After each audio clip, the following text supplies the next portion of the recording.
시청자 여러분 안녕하십니까? 지방자치의 생생한 소식을 전하는 KLN 뉴스입니다. 첫 소식입니다. 수의학 분야의 최고 권위 행사인 세계 수의사 대회가 오늘 인천 송도 컨벤시아에서 막을 열었습니다. 31일까지 열리는 이번 대회에는 약 80개국 5천여 명이 대회장을 방문할 것으로 예상됩니다. 이번 대회 주제는 원 헬스, 뉴 웨이브로 사람, 동물, 환경의 건강은 하나로 국제사회가 힘을 모아야 한다는 뜻을 담았습니다. 이번 대회에서는 조류 인플루엔자와 축산업에 심각한 피해를 유발하는 구제역 등 악성 가축 전염병의 대응 방안과 국제 공조를 논의했습니다. 아울러 수의사의 역할과 윤리 지침을 담아 인천 선언을 제정하고 수의학의 비전과 방향을 제시하는 배트 비전 2050을 선포했습니다. 현재 고속열차에서 일반 열차로 환승하는 경우 30% 할인이 적용되는데 고속열차와 고속열차 간의 환승은 할인이 적용되지 않고 있는데요. 이에 익산시 의회 김충영 의원은 이익만을 챙기는 이기적 행태라고 지적하고 나섰습니다. 홍재희 기자입니다.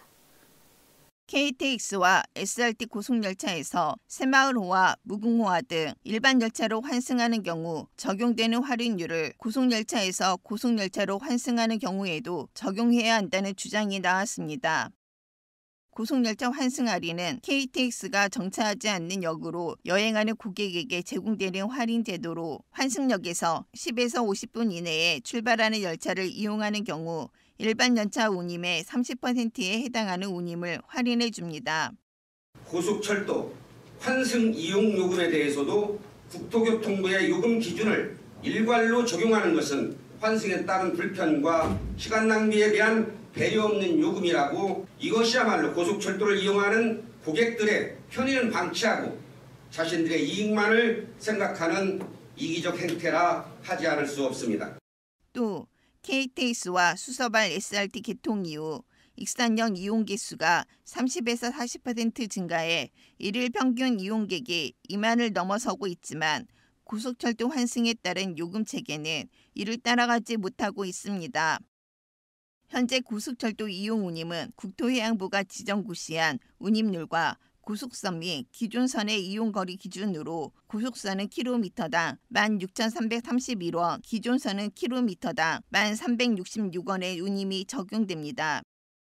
호남 지역에서 부산 등 영남 지역으로 고속열차를 이용해 이동할 경우 오송역에서 환승이 불가피한데 평일날 기준으로 익산에서 오송까지 14,000원, 오송에서 부산까지 42,200원 등 총 56,200원의 요금이 부과돼 환승 할인이 적용되지 않습니다.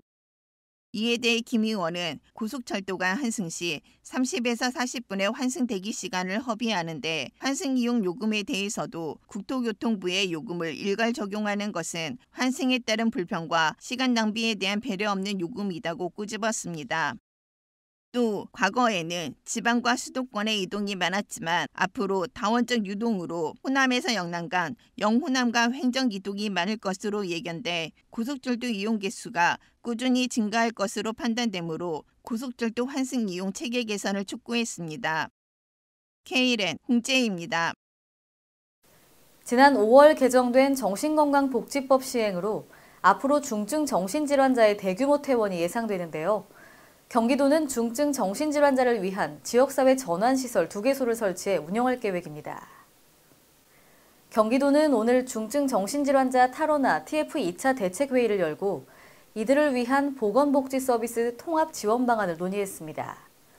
도는 내년 예산에 지역사회 전환시설 1개소당 9억 원씩 총 18억 원의 설치비와 운영비를 확보하기로 했습니다.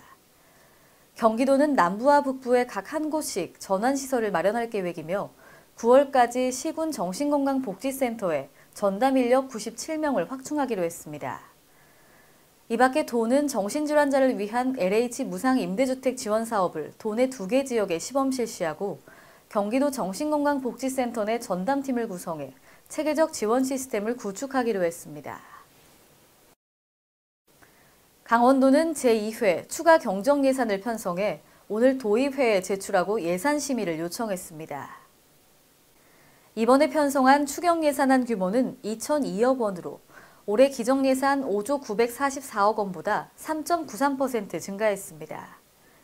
일반 회계는 1,808억 원으로 평창올림픽 성공 개최와 일자리 창출, 전기자동차 구매 등을 위해 편성했습니다. 특별 회계는 194억 원으로 의료진료비 예탁금 165억 원, 노후 소방정보통신장비 교체 보강사업 29억 원입니다. 또 도는 평창올림픽의 성공 개최를 위해 국비 549억 원에다 도비를 포함해 1,020억 원을 증액 편성했습니다. 전북 고창군이 스쿨존에서 발생할 수 있는 교통사고를 예방하기 위해 과속경보 시스템을 설치했는데요. 운전자에게 속도에 대한 경각심 유발 등 교통사고의 위험을 감소시킬 것으로 전망됩니다. 보도에 홍재희 기자입니다. 전북 고창군은 학교 앞 어린이 보호구역에 과속경보 시스템을 설치해 어린이 교통사고를 미연에 방지하기 위해 나섭니다. 고창군은 1,400만 원을 들여 교통량이 많아 교통사고 위험에 노출되어 있는 중앙로 고창초등학교 앞에 과속경보 시스템을 설치해 최근 시범 운영에 들어갔습니다. 과속경보 시스템은 차량이 운행할 때 속도를 전광판에 표시해 줌으로써 운전자들이 속도를 줄이고 안전하게 운행할 수 있게 함으로써 어린이들의 교통사고를 사전에 방지하는 데 그 목적이 있습니다. 과속경보 시스템은 주행 중인 차량의 속도를 실시간 측정해 외부 전광판에 표출하는 교통안전시설물로 운전자의 자발적인 감속을 유도합니다. 또 색깔별로 주행 속도를 보여줘 초등학교 앞에 제한속도 30km를 초과하면 빨간색, 초과하지 않으면 노란색으로 표출해 운전자에게 속도에 대한 경각심을 유발시킵니다. K랜 홍재희입니다. 이상으로 K랜 뉴스를 마칩니다. 시청해주신 여러분 고맙습니다.